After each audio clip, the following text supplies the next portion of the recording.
Hi, got three new great books for you this week. The first one is by Catherine May. It's called Wintering, The Power of Rest and Retreat in Difficult Times. Catherine May, published by Riverhead Books. I'm going to read you a couple of the blurbs on the back, so I don't have to tell you my own blurbs, but listen to these. This first one is from Elizabeth Gilbert. Wintering is every bit as beautiful. Wintering, the title, is every bit as beautiful and healing as the season itself. Catherine May thoughtfully examines the emotional, spiritual, and geographical reality of the cold times, the dark days, and those periods of our lives when things are neither soft nor easy. In so doing, she offers a great and humane service to her readers. She shows us that wintering cannot be avoided, but need not be feared. This is truly a beautiful book, says Elizabeth Gilbert. And Nora McInerney says, Wintering is the book equivalent of a perfectly timed hug you didn't know you needed, a warm blanket on a cold day. So many books about adversity focus on ways to get away from the discomfort, and this book so wonderfully and sincerely says it's okay to be here, even when it hurts. It's exactly what the world needs right now. Nora McInerney, the host of Terrible, thanks for asking. Wintering by Catherine May. The second one I'll tell you about today is The Blessing and the Curse, the Jewish people and their books in the 20th century. Adam Kirsch, a poet and a critic, has written other surveys books, but this one is about the writers, the Jewish writers from all over the world, mostly here in America, well, Europe, America, Israel. Are there other parts of the world? So this is writers from Kafka to Philip Roth, from Elie Wiesel to Tony Kushner, Hannah Arendt, Primo Levi, Bernard Malamud, Yehuda Amichai, talking about Jewish identity in Jewish literature in the 20th century, published by W.W. Norton. Norton publishes such wonderful, they're scholarly books, but they are for the general reader, for the general scholar that we all are.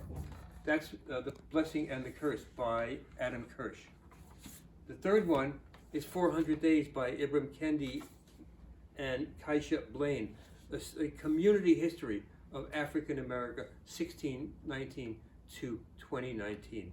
These are like 80 essays written about the 400 years of African America on these shores that later became the United States, when 20 slaves were first dropped off in Virginia in August of 1619.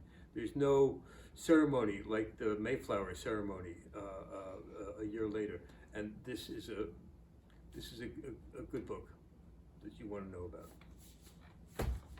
The last thing I want to tell you about is Bill Bell's new book of poetry. Bill Bell died last November. He was a Lenox resident, and he was a longtime editor at the Berkshire Eagle. His first collection of poetry, published, 8-9 years ago, won a prize, and this one was published just shortly after his death. Actually, just came in this week. He died in November. His kids put the book together after he died. I'd like to read you a poem from it called The Book I Didn't Buy. Where is the book I didn't buy? Still in the shop on its dusty shelf? Or did someone who's wiser than I take thought and choose it for himself? How clearly I recall the book, frayed at the corners, dim of spine, with nothing left in feel or look of its once ornate design. And yet its pages seem to say things to intrigue the casual eye, glinted with gold beneath their gray, hinted at thoughts to stupefy. Surely my blood was running thin, surely my mood was low and slack, when, like a brainless mannequin, I closed the book and put it back. And out of the shop with scarce a thought went on my distracted way, author and title clean forgot, not knowing the penalty I'd pay.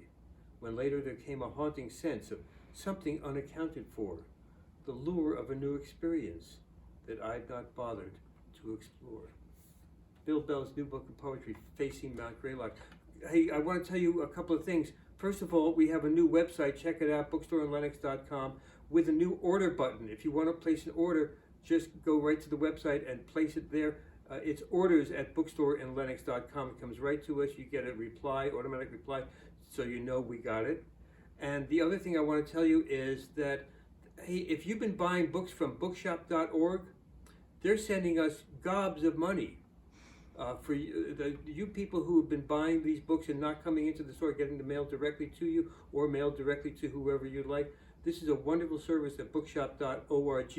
And if you don't know about it, again, go to the website and check that out. But for those of you who have been buying bookshop.org, thank you so much. That's a lot of money we've raked in. Thanks. See you next time.